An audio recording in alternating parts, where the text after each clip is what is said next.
기억하고 너 십자가 지고 가라.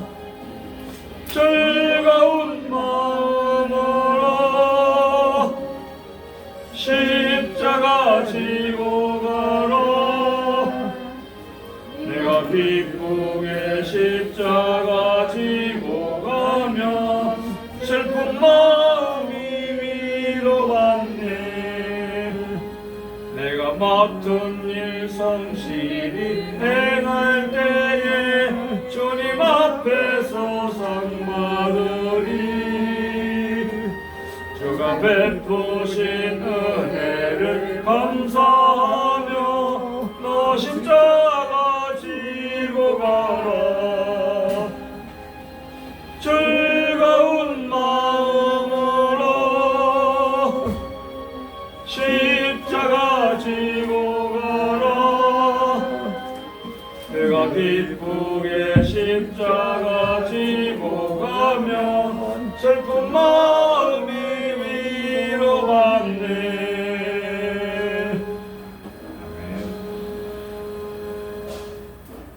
519장 찬양입니다.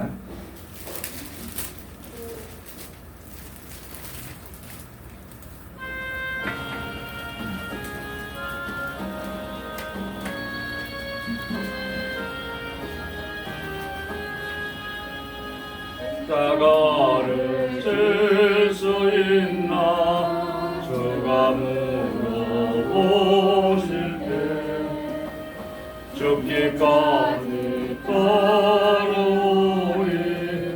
저를 내다봐였다.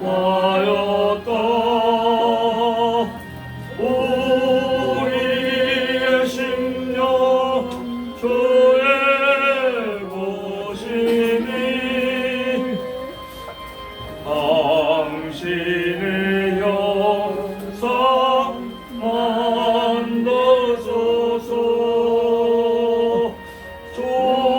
주인도 따라 살아갈 동안 사랑과 충성 날 바치오리라.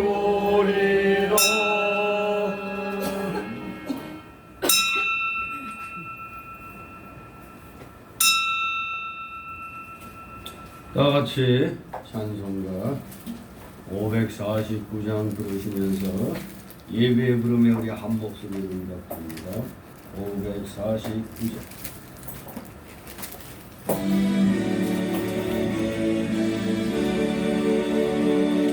우리 기도를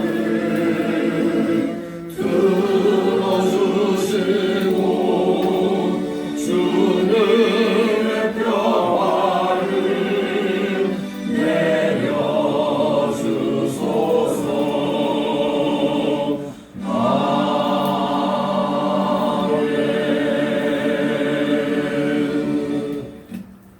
같이 묵도들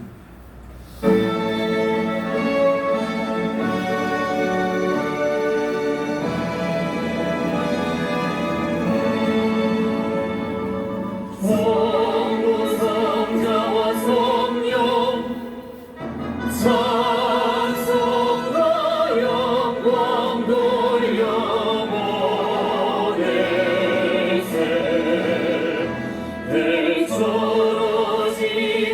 떨어지는까지 또 영원 무릎 꿇어 성삼위의 영광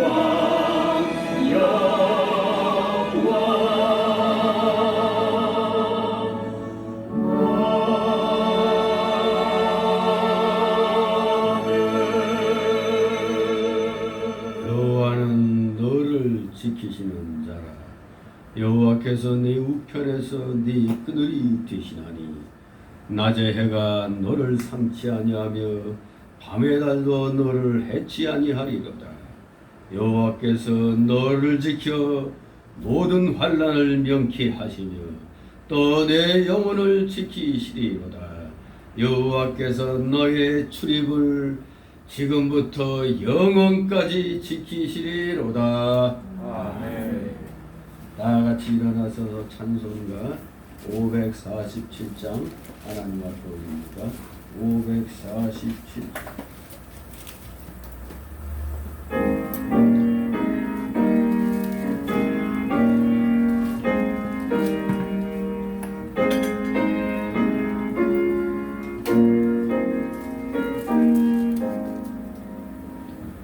진리와 생명 되신 주, 이 몸을 바치옵니다.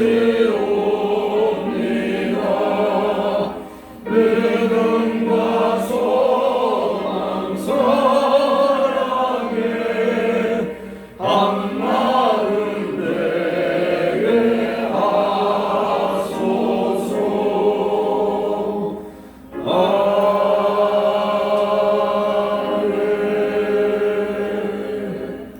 다 같이 십계명 교독합니다. 찬송가 또는 성경 맨 뒤에 있습니다. 사도신경은 맨 앞에. 제가 먼저 읽겠습니다. 십계명 제1은 너는 나 외에는 다른 신들을 네게 있게 말지니라. 죄인은 너를 세계는 사람을 만들지 말고 또 위로 하늘에 있는 것이나 아래로 땅에 있는 것이나 땅에 물속에 있는 것에 아무 있는 거 있는지 만들지 말며 그것들에게 절하지 말며 그것들을 섬기지 말라. 제3은 너는 너희 하나님 여호와 이름을 망령되이 걷지 말라. 제3은 안식일을 기억하여 거룩히 지키라. 제5는 네 부모를 공경하라. 제6은 살인하지 말지니라. 제7은 간음하지 말지니라. 제8은 도둑질하지 말지니라. 제9는 네 이웃에 대하여 거짓 증거하지 말지니라.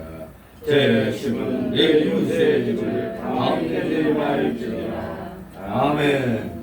다 같이 사도신경으로 우리의 신앙 하나님 앞에 고백드립니다.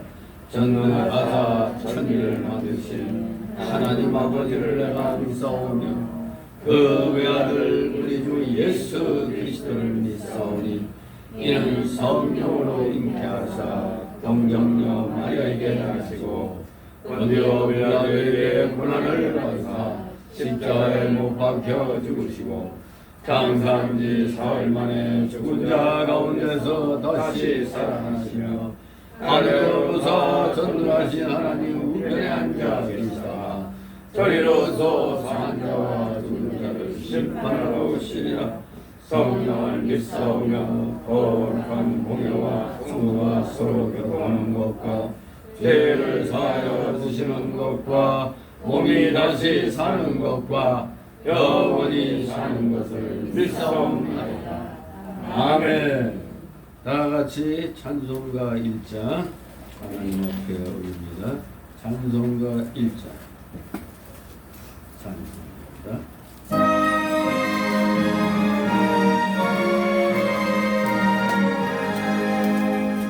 만복의 그런 나라를 온 백성 찬송 드리고 서천사여 찬송하시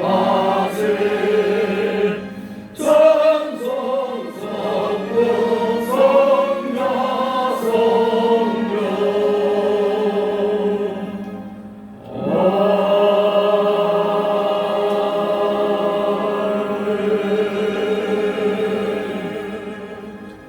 그 자리에서 하나님 말씀 받습니다. 오늘 주일 오전 예배 때 주시는 말씀 신약 성경 마태복음 10장입니다. 신약 성경 마태복음 10장 34절 42절까지 말씀 제가 봉독해 올립니다. 34절에서 42절까지의 말씀 내가 세상에 화평을 주러 온 줄로 생각지 말라. 화평이 아니요 검을 주러 왔노라. 내가 온 것은 사람이 그 아비와 딸이 어미와 며느리가 시어미와 불화하게 하려 함이니 사람의 원수가 자기 집안 식구리라. 아비나 어미를 나보다 더 사랑하는 자는 내게 합당치 아니하고 아들이나 딸을 나보다 더 사랑하는 자도 내게 합당치 아니하고 또 자기 십자가를 지고 나를 좇지 않는 자도 내게 합당치 아니하니라. 자기 목숨을 얻는 자는 잃을 것이요 나를 위하여 자기 목숨을 잃는 자는 얻으리라. 너희를 영접하는 자는 나를 영접하는 것이요 나를 영접하는 자는 나 보내신 이를 영접하는 것이니라. 선지자의 이름으로 선지자를 영접하는 자는 선지자의 상을 받을 것이요 의인의 이름으로 의인을 영접하는 자는 의인의 상을 받을 것이요 다 같이 또 누구든지 제자의 이름으로 이 소자 중 하나에게 맹수 한 그릇이라도 주는 자는 내가 진실로 너희에게 이르노니 그 사람이 결단코 상을 잃지 아니하리라 하시리라. 아멘. 모두 제자리에 앉아 주시기 바랍니다. 이 시간 하나님 앞에 목표기도 올립니다. 마이크가 좀 울려요?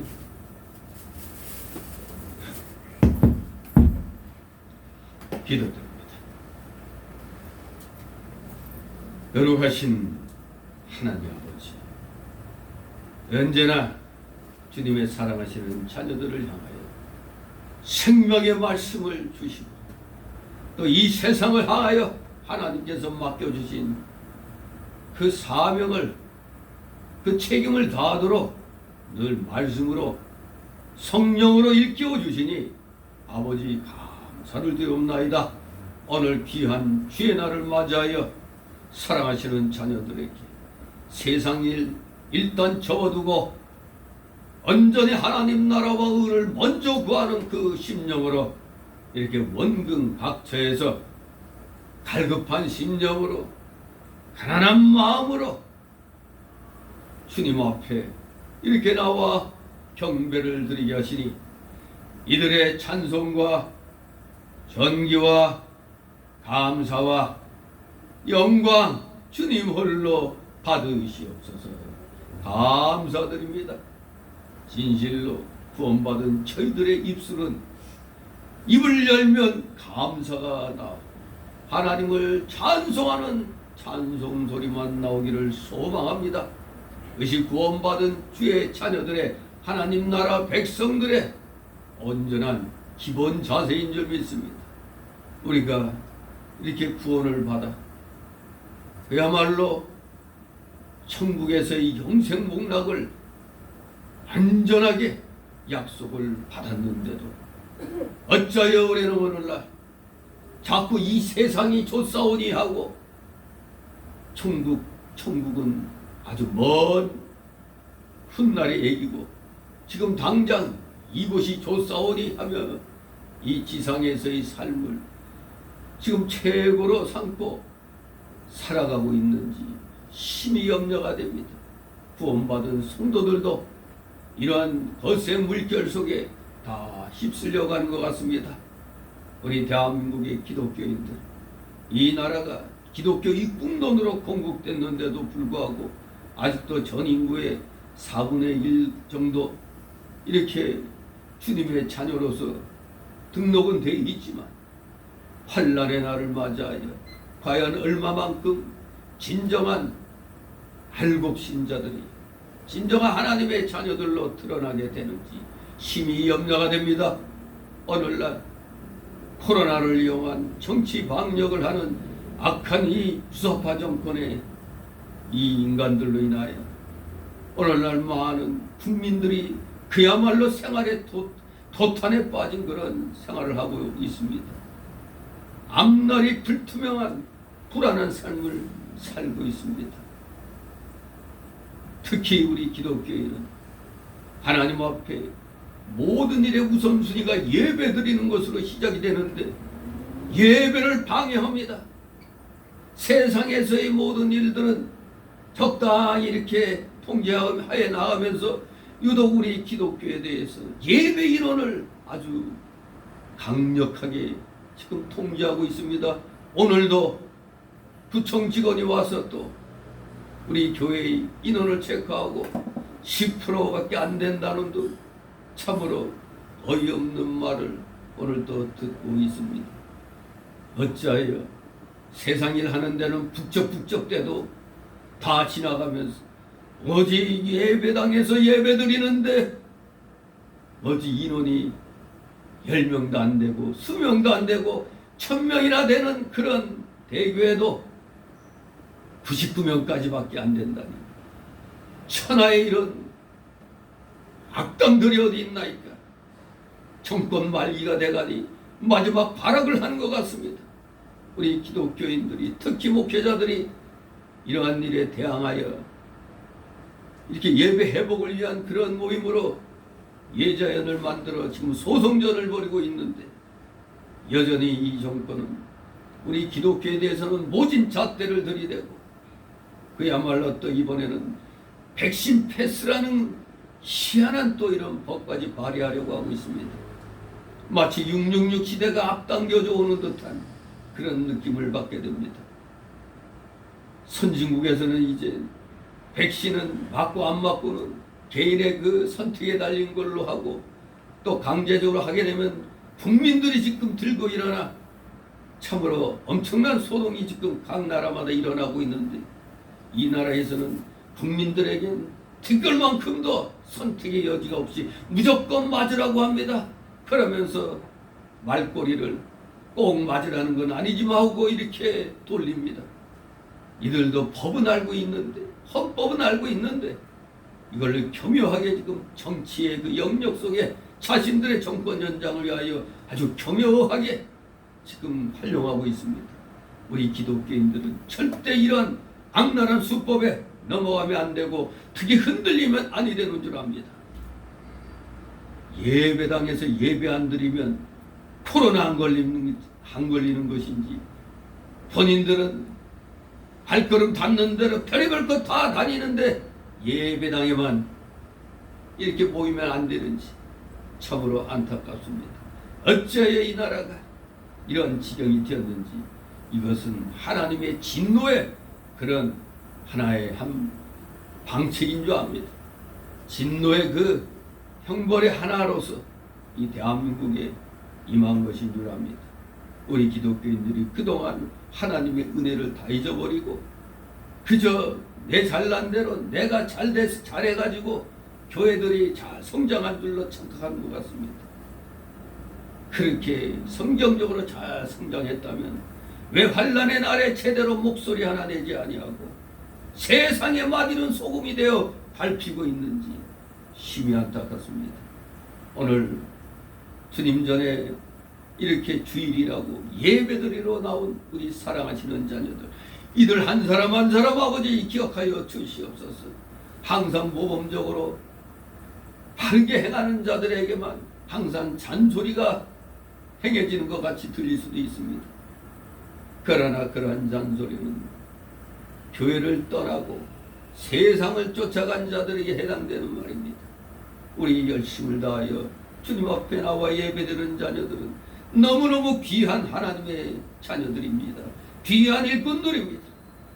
이들에게 주님 놀라우신 사랑과 은혜로 참으로 이 환난을 이겨나가는데 그 능력을 주시고, 그리고 이 세상에서 각자 자신의 일을 행할 때 하나님의 도심 속에서 모든 걸 잘 이뤄나가는, 그래야 하나님 앞에 감사와 영광을 돌리는 우리 사랑하시는 자녀들 다 되게 하여 주시옵소서.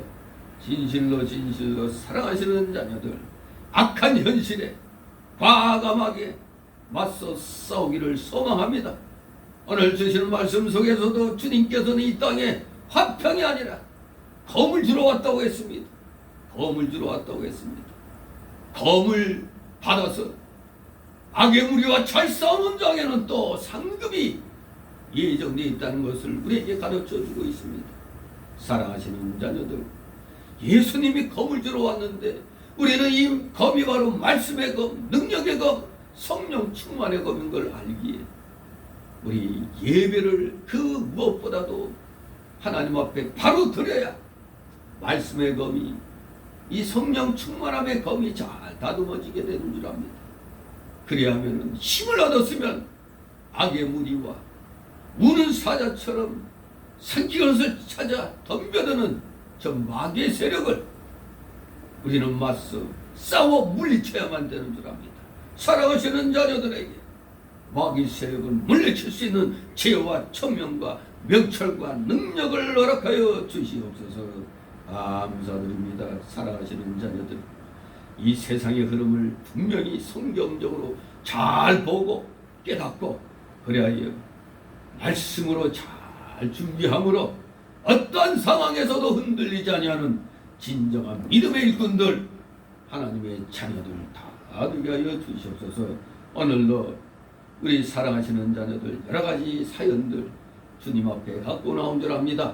모든 사연들 다 주님 앞에 내려놓고 맡게 하여 주시옵소서. 수고하고 무거운 짐진 자들아 다 내게로 나오라. 내가 너희를 쉬게 하리라. 약속의 말씀 굳게 부여잡습니다. 주님 사랑하시는 자녀들, 참으로 하나님 말씀 안에서 모든 것들 잘 이뤄나가도록 은혜 내려 주시옵소서.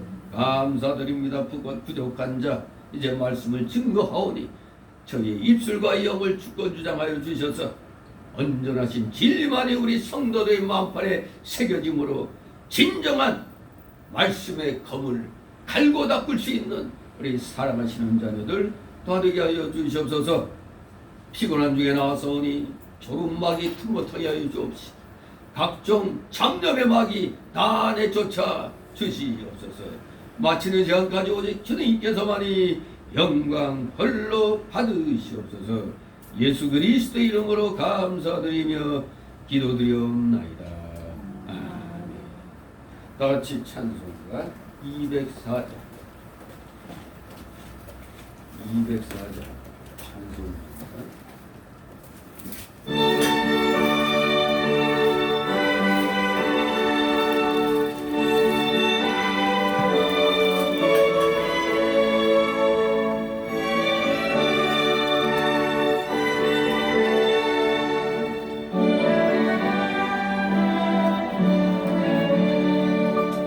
예수는 나의 구주 삼고 성령 앞에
오늘 제목은 무섭기도 하면서도 또 기대가 되죠. 검과 상급이라.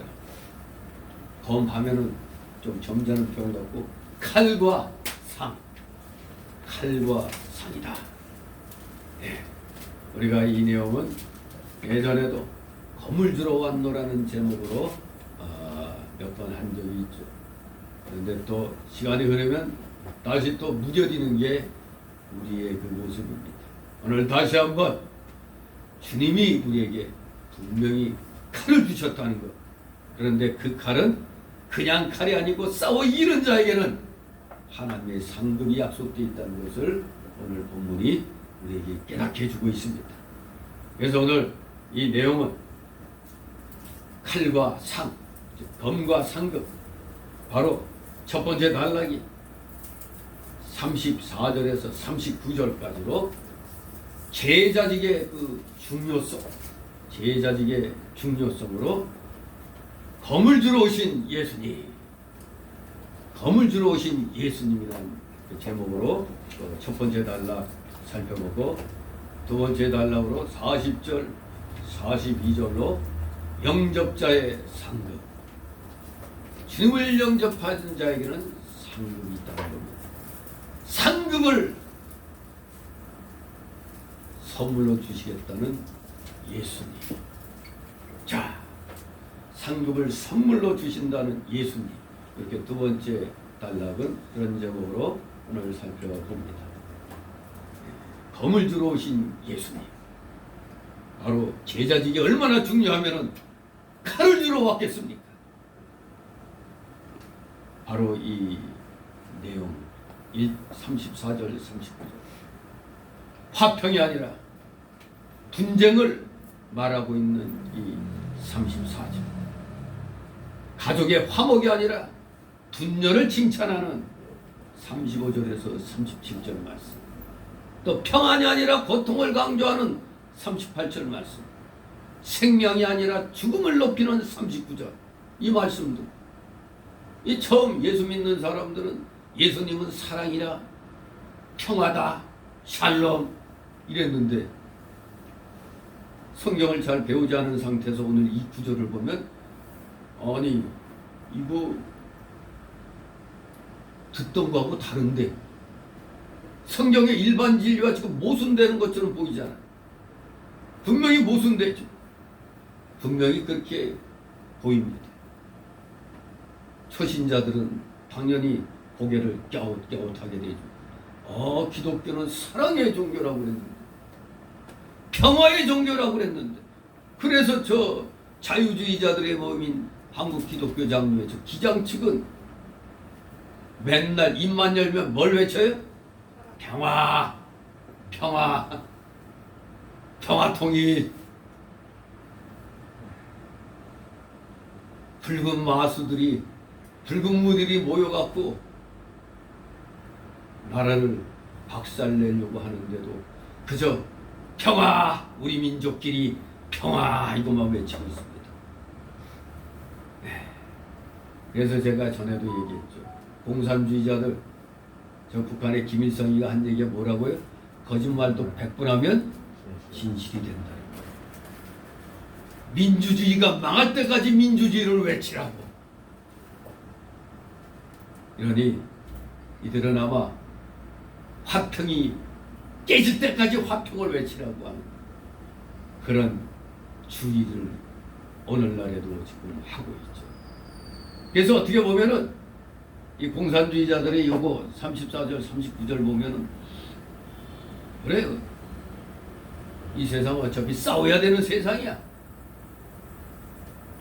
그렇기 때문에 이들은 부르주아 계급을 몰아내야 된다고 이러면서 이제 아주 그냥 전 세계를 향해서 전쟁을 선포하고 있는 겁니다. 우리 기독교인들도 봤을 때 이 34절 39절은 아니 이거 예수님은 그야말로 전쟁주의자 아닌가? 생명이 아니라 죽음을 높이고 있고 평안이 아니라 고통을 강조하고 있잖아요. 그러나 이것은 소위 우리 국어 문법에서 보면 전체 문장과 비교해 보면 이것은 역설적인 표현법이란 걸 알 수가 있죠. 우리 예수님은 이러한 역설법적 표현을 통해서 그 어떤 경우에도 주님을 따르는 제자직이 다른 그 무엇보다도 더 급하고 더 중요하고 고귀한 사명을 강조하기 위해서 역설법으로 지금 우리에게 설명하고 있는 것입니다. 즉 우리 성도는 당연히 화평, 평안, 생명, 가족 이 사랑을 위해서 내 자신을 내던져서라도 헌신하고 희생해야만 하지만 만약에 그 일들이 하나님 나라의 거룩한 제자직을 수행하는데 걸림돌이 된다면 하나님 나라와 의를 구하기 위해서 지금 말한 것들은 포기해야 된다는 걸 말해줍니다. 왜? 하나님 나라와 의가 더 중요하기 때문에 우선순위를 거기에 두라는 겁니다. 뭐 화평, 평안, 생명, 가족 사랑 다 포기하라는 게 아니에요. 일이 하나님의 일과 이것이 같이 이렇게 이제 해 나가게 될 때 여기서 먼저 뭐부터 하라? 하나님 나라와 의를 먼저 구하라는 겁니다. 이거는 그대로 놔두라는 거예요. 일단 그러면 하나님이 우리의 중심을 보시고 하나님 나라와 의를 구하고 하자는 이 자세를 보시고 화평, 평안, 가족 사랑을 하나님이 대신 이루어 주신다는 얘기입니다. 아예 이거 그냥 딱 깡그리 딱 깨부신다는 얘기 아니에요. 그래서 우리는 좀 더 기독교인으로서 이제 성장하게 되면 고차원적인 그러한 기독교인이 되어야 되는 겁니다. 우리는 한 단계 높은 고차원적인 기독교인이 되기 때문에 먼저 하나님 나라와 의를 구하는 그 원리와 이치를 우리는 알고 있는 겁니다. 그러면 하나님이 앞장서가 주셔서 대신 행해 주시겠다는 얘기니까 얼마나 감사한 일입니다.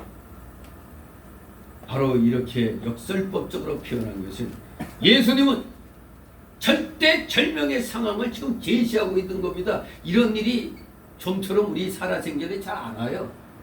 그러나 절대절명의 상황을 제시해 놓음으로써 제자직의 그 중요성을 가해층 심도 있게 교훈하고 있는 것입니다.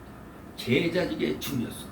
그러니까 검을 갖고 나가야 된다는 겁니다. 검, 뭐? 말씀의 검, 성령 충만함의 검을 제자직 수행하는데 가지고 나가야 된다는 걸 이제 밝히고 있는 겁니다. 34절 같이 있습니다. 내가 세상에 병을 주러 온 줄로 생각지 말라. 화평이 아니요 검을 주러 왔노라. 아멘. 지금 이거 누가 하는 말이죠? 예수님이 하신 말씀이죠. 예수님이 직접 하신 말씀입니다. 예수님 입에서 나는 화평을 주러 왔노라 해야 되는데 그렇게 생각하지 마라. 화평이 아니라 검이다.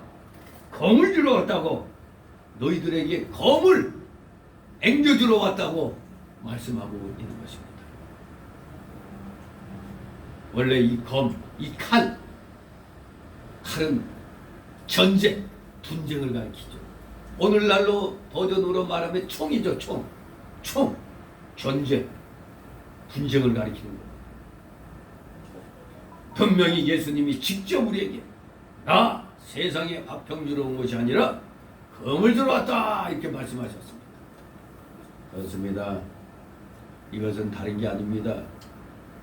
복음이 선포됨으로 말미암아 이제 이 신앙과 진리 문제 때문에 받아들이지 않는 자들과의 분쟁이 일어나고 또 신앙 차이의 문제로 또 다툼이 일어나는 걸 가리키는 겁니다.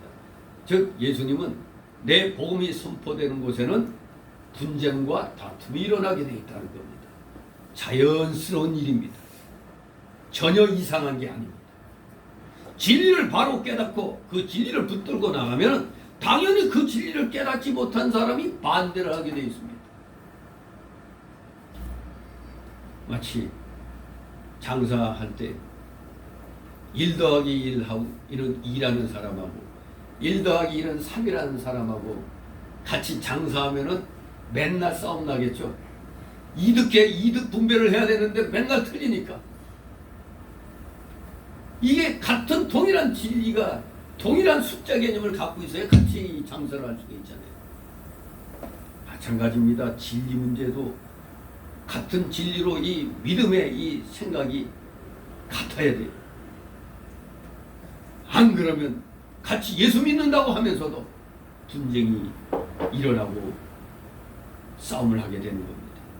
그래서 불화가 일어나는 겁니다. 갈라지는 겁니다. 안 믿는 사람은 아예 진리 자체 전체에 대해서 반대하니까 자연히 불화가 일어납니다. 헛소리 하지 마. 그래 나 지옥 갈래. 너나 잘 가. 너나 천국 가서 잘 먹고 잘 살아. 아니 그냥 대수롭지 않게 얘기하죠 뭐. 하나님은 너무하시네. 왜 응? 누구는 천국 가고 누구는 지옥 가도록 그렇게 선택해 놨다는 거야 이거. 하나님 불공평하네. 이렇게 생각하는 거 좀 예수 믿고 나니까 안 믿는 사람들이 불쌍하니까 그런 생각을 하는 거지. 안 믿는 사람들은 너나 잘하세요 하고 그냥 비웃죠. 그러니 뭐 안 믿는 사람은 아예 진리 자체에 대해서 반대하기 때문에 그냥 자연스럽게 불화가 일어나는 겁니다. 그러나 예수 믿는 사람이라고 할지라도 자신이 깨닫지 못한 진리를 다른 사람이 깨달아 주장하면은 거기에 반대를 하게 돼 있는 겁니다. 자기가 깨달은 것과는 다르기 때문에 틀렸다고 생각해서 반대를 하게 되는 겁니다. 그래서 우리 이 종교 개혁이 왜 일어난 겁니까? 로마 가톨릭 교회가 바로 성경과 다른 길을 걸으니까 여기에 루터와 칼빈이 반기를 든 것도 바로 이 까닭입니다. 아니 성경의 진리는 이게 아닌데 왜 교황과 저기 신부들은 저렇게 주장하는 거예요. 분명히 성경과 다르게 하니까 종교개혁이 일어날 수밖에 없는 겁니다. 가령 진리를 3, 4단계밖에 못 깨달은 사람과 7, 8단계 깨달은 사람들의 그 신앙생활하는 사람들, 자기가 깨달은 진리의 계단이 다르면은 좀 더 위에 계단에서 진리를 깨달은 사람은 아래 계단에 있는 사람 내려다보게 되겠죠. 또 아래 계단에 있는 사람은 저 사람들 왜 저렇게 쓸데없이 저기에 올라가 있어? 그렇게 생각하게 되는 겁니다. 각자 자기가 위치한 데서 진리를 깨달은 그 위치에서 보니까 다르잖아. 그러니까 너희들 틀렸어. 그래서 분쟁이 일어나는 겁니다. 내가 깨달은 진리를 생명처럼 귀히 여기고 그 진리를 세워 나가려고 하면 반드시 거스리는 세력이 나오고 대립이 되어서 불화가 생기는 게 이게 일반적인 그런 흐름입니다. 그래서 진리 문제 때문에 같은 기독교 내에서도 분쟁이 일어나게 돼 있어요. 그래서 아예 우리 뭐 그렇게 싸울 필요 없다. 그래서 장로교, 감리교, 침례교, 오순절 그렇게 나눠지는 겁니다. 그냥 모여서 그냥 다툴 필요 없어요. 그래 우리 같은 진리 깨달은 사람끼리 헤쳐 모여 하면 어떻게 되는 거예요? 여기 있다고 이렇게 모이면 자 그럼 우리 이제 각자 흩어져서 각자 열심히 하자. 이러면 아름다운 그런 여러의 그 갈래에서 하나님의 영광이 드러나는 거예요. 그냥 뭐 이거 틀렸는데도 서로 아웅다웅 싸우면서도 같이 이렇게 있으면 좋다? 그건 아닙니다. 그럼 맨날 싸우게 되는 거예요. 그냥 서로 그냥. 가령 요새 이 잘못된 그 통합 움직임이 합동 측 교단하고 통합 측 교단하고 강단교류 이거 누가 손해되는 거예요? 통합 측과 합동 측의 목사들이 서로 교회를 바꿔서 이제 설교하러 간다. 누가 손해볼까요? 합동 측 교인들이 손해보죠. 왜? 통합 측은 소위 말하는 신정통주의예요. 깔바르트주의로 공부한 목사들이 하니까 이쪽이 신자유주의 계통이에요. 자유주의 신학이란 말이에요. 성령을 100% 믿지 않는 그런 주의란 말이에요. 그런 목사가 와서 그래도 성경 제일주의로 배운 합동측 교인들이 헷갈리게 만드는 겁니다. 이런 잘못된 움직임이 바로 주보의 오예배 옆에 그 내용이 바로 그것을 제가 실어주고 있는 겁니다. 제 스승 목사님이 김효성 목사님이 잘 정리한 내용을 제가 조금씩 지금 여기에 싣고 있어요. 연합주의. 이 연합주의라는 게 이거 언뜻 믿지 않는 사람들 보면 그래 너 같은 기독교인들끼리 모이는 게 낫지 왜 그렇게 서로 갈라져서 싸우냐 하면 그게 맞는 것 같아요. 신앙이 없는 사람이 볼 때는 그게 맞는 것 같죠. 그러나 깨달은 진리가 다르기 때문에 그 깨달은 진리가 같은 사람들끼리 모이는 게 편한 거예요. 괜히 쓸데없이 B급밖에 안 되는 진리 깨달은 사람이 A급 진리 깨달은 사람 보고 뭐라고 해야 되면 이거 기가 막힌 거 아닙니까? 네? 기껏 이제 산수 배운 사람하고 수학 배워갖고 2차 방정식, 3차 방정식 하는 사람하고 우리 한번 수학에 대해서 논해보자 하면 이게 말이 안 맞잖아요. 그냥 이 방정식 배운 사람들은 미지수 놓고 이런 문제도 다 풀어 나가는데 그냥 기껏 이제 1, 2, 3, 4 배워갖고 더하기 빼기 곱하기 나누기 정도만 하는 사람이 못 풀잖아요. 이거 방정식 같은 거. 아무튼 이렇게 깨달은 진리가 다를 때는 실력 차이가 날 때는 자기 각자 맞는 실력자들끼리 모여가지고 해야 돼요.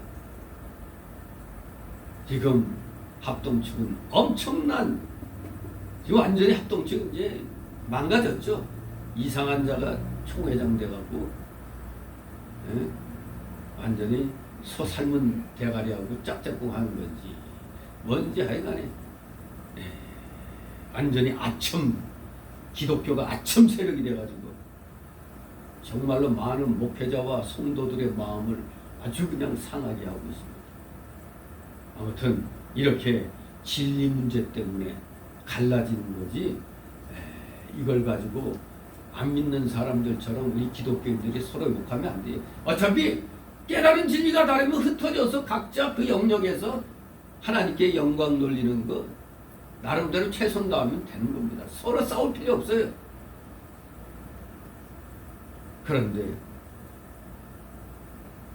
여기에서 서로 통합하겠다고 지금 다시 기어나오고 있으니 도리어 지금 거꾸로 왜 종교개혁을 했는가도 잊어버리고 로마 카톨릭에 또 추파 던지는 이런 인간들 그게 바로 이제 대표적인 게 WCC입니다. 아무튼 여러분은 분명히 알아야 됩니다. 진리 문제 때문에 서로 분쟁이 일어나는 건 이상한 일 아닙니다. 지극히 당연한 일인 것입니다. 종교개혁 시대에 루터나 칼빈은 진리의 말씀을 확실히 붙들고 그 말씀을 생명과 같이 여기며 생명 걸고 그 진리를 지켜나갔던 거예요. 그래서 깨달은 진리, 이 교리가 다른 소위 말하는 이 신교, 개신교가 부교에서 갈라지고 또 루터와 칼빈도 같이 존경했지만 또 깨달은 진리가 다르기 때문에 칼빈주의 또 루터교 이렇게 또 갈라지는 겁니다. 그러다 또 이제 각자 나름대로 배가 불렀나 보죠. 각자 뭔가 좀 소기의 성과를 얻었다 생각했는지 이제 좀 크게 좀 큰 자리 좀 하고 싶은 모양이죠. 그래서 합동시대가 지금 된 거죠. 소위 말하는 비성경적인 에큐메니컬 운동이 지금 대세인 것처럼 보입니다. 교리에 구애됨이 없이 무조건 합하자는 시대 대표적인 모임이 바로 WCC 총회라 이겁니다. 무조건 합하자. 교리 문제는 덮어두고 서로 합해서 그저 사업적인 면만 같이 하자. 사업적인 면만 같이 하자 해놓고 웬 동성애자들 옹호하고 도리어 공산주의의 선전장이 되어버렸잖아요. WCC가 소련이 망하기 전에 저 소련 비밀경찰 그 KGB의 그 간부들이 WCC의 그 책임자들로 임원들로 많이 자리를 차지했잖아요. 세상에 교인들의 그 헌금으로 저기 저 공산 게릴라 활동하는 중남미 이런 데다 그냥 돈 갖다 주고 말이야.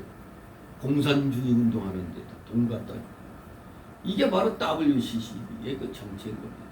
아예 공산주의 운동하는데 아예 밑거름 노릇하고 있어요, 저 WCC가. 그리고 성경을 깨부시는데 최일선에 서 있습니다. 참 부산에서 할 때 보면 가관이에요, 가관. 동성애 목사들끼리 또 모여갖고 또 기도해야 한다고 하는 거 보니까 야, 성경을 다 깨부시고 그냥 마음대로 저 별의별 이단 종파들 다 모였다고 그냥 그 WC 총회할 때. 그런데 하나가 되자고요. 그런 건 절대 하나가 되면 안 됩니다. 그저 진리는 버리고 껍데기만 가지고 종교 활동하자는 건 마귀의 속임수인 것입니다. 마귀의 속임수. 대개 이렇게 주장하는 교회들이 항상 북한 편만 들고 항상 이 주사파 사장 가진 자들, 소위 저 민주화 운동이라는 그 민주는 어디 가고 공산주의 사상만 남아 있잖아요. 이들 편만 들어요. 이상하게 이 자유주의 신학을 하는 사람들. 성경을 정말 조금이라도 깨달았다면은 이건 완전히 악의 세력이기 때문에 악의 세력과 맞서 싸워야 되는데 그들 편을 들고 있어요. 이 자유주의 신학을 하는 사람들은. 그러니 올바른 성경 사상을 갖고자 하는 사람들은 도무지 이해할 수가 없는 거죠. 이게 마귀의 역사입니다. 헷갈리게 만드는 거예요. 그냥.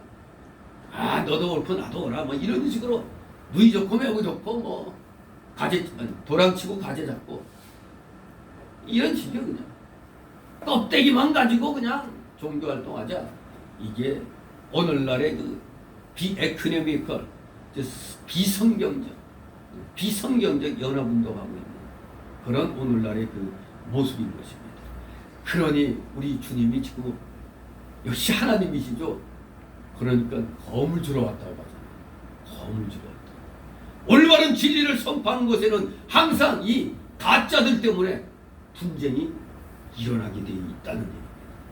그러니 그 분쟁에서 승리하려면 말씀의 검을 확실하게 갖고 있어야 된다는 겁니다. 35절 있습니다. 내가 온 것은 사람이 저 아비와 딸이 어미와 며느리가 시어머니와 불화하려 함이니. 아멘. 예, 이 말씀, 이 신앙, 이 믿음은 부자 간의 혈친보다도 더 귀중하다는 겁니다. 부자 간의 혈친보다 더 중요하다. 부자 간에 불화할지라도 신앙과 진리는 절대 양보할 수가 없다는 겁니다. 그렇습니다. 말씀대로 바로 하려고 하면은 바로 믿으려고 하면 반대가 나오게 되어 있습니다. 그러다 보니 사람이 그 아비와 딸이 사람이 그 아비와 그리고 딸이 어머니와 며느리가 시어머니와 서로 불화하게 되는 거예요. 왜? 같은 집안 식구가 다 기독교인이면 좋은데 서로 달라. 그러면 저 아버지 어머니 나 오늘 교회 가기 때문에 좀 집안 행사에는 참여 못합니다 하면 이런 하고 그래서 이 호로자식 하면서 이렇게 나올 거 아닙니까? 또 시어머니 입장에서 며느리가 어머니 저 오늘 주일에 교회 가야 됩니다. 너 집안일 이렇게 놓고 교회를 가? 가면 안 돼. 아니 흔히 이런 일 많이 생기잖아요. 며느리 좀 예배 드리면 나가려고 하는데 네가 집안 말아먹으려고 그러느냐. 이런 식으로 많이 나오죠. 아니 기독교는 사랑이라고 그러더니 어떻게 가족들 사랑은 안 하고 왜 교회만 주장하냐 이렇게 나오잖아요. 정말로 이 진리 문제 때문에 올바르게 좀 더 믿음 생활 하려고 하면 이렇게 힘든 거예요. 흔히 듣는 말이 야 누구도 교회 다니는데 뭐 그냥 뭐 오늘 뭐 결혼식 있다 오니까 그냥 뭐 거기 간다고 그러는데 너는 어째 주일날 꼭 예배에 가야 된다고 주장하냐.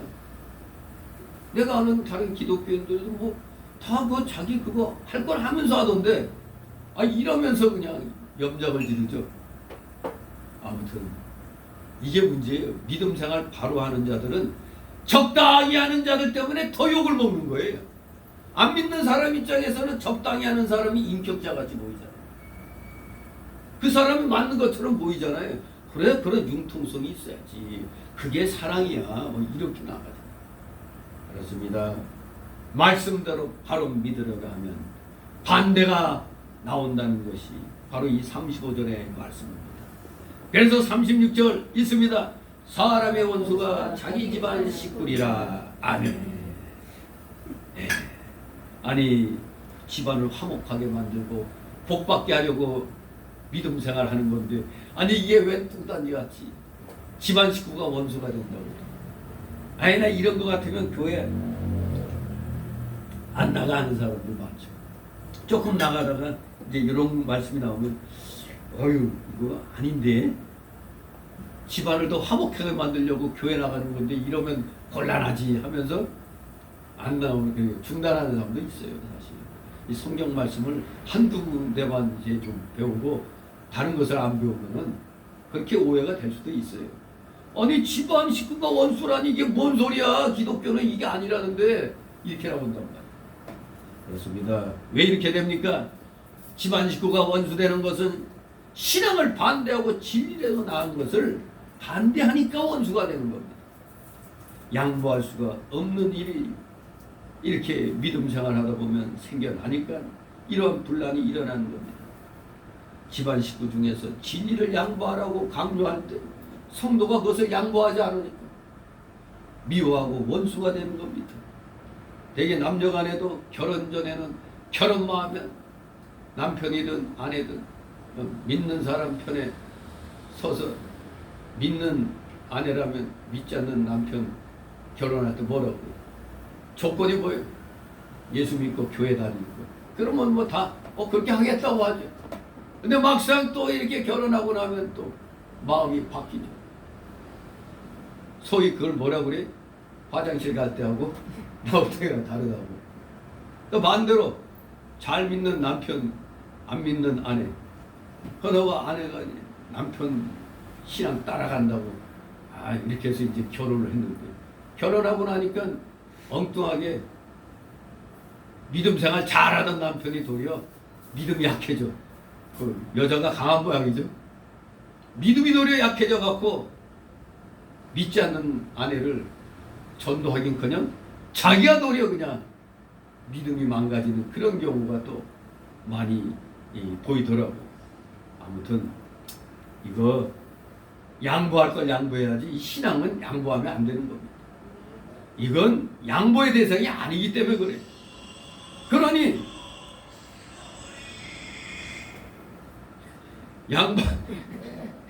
양보하지 않으면 미워하고 원수가 되는 거 아닙니까? 이렇게 불신앙과 신앙은 서로 충돌이 되고 신앙이 같지 않아도 의견이 다르게 되는 거예요. 왜? 우리 장로교, 감리교 다르잖아 이게. 그런 자연히 충돌과 분쟁이 일어나니까 스톱, 너는 감리교, 나는 장로교 이렇게 가는데, 오늘 그 유튜브 중에 상당히 그래도 젊은 전도자가 목회는 잘 하는 것 같은데 말씀도 잘 전하는 것 같은데 보니까 좀 문제가 있어. 나는 알미니안도 아니고 칼빈주의도 아니다. 참.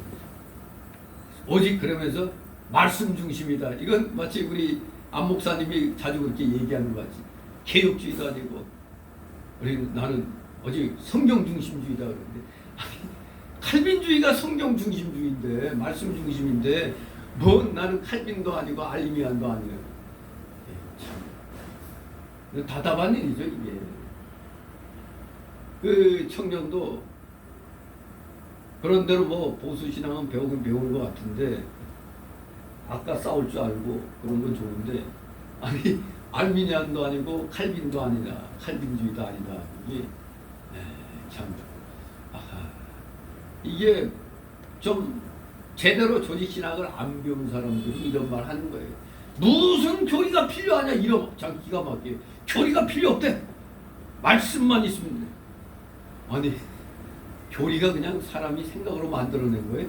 이 말씀에서 나온 거예요. 말씀에서 나온 걸 딱 알기 쉽게 배우기 쉽게 체계화시킨 거거든요. 그걸. 삼일체 교리 있어요 없어요 여기에? 삼일체란 말 없잖아요. 근데 보니까 성부 성자 성령 아 이거구나. 그래서 삼위일체라고 이렇게 만드는 겁니다. 그리고 내가 지금 성경 읽고 깨달았다고 아 이것이 절대적이다 그게 아니에요.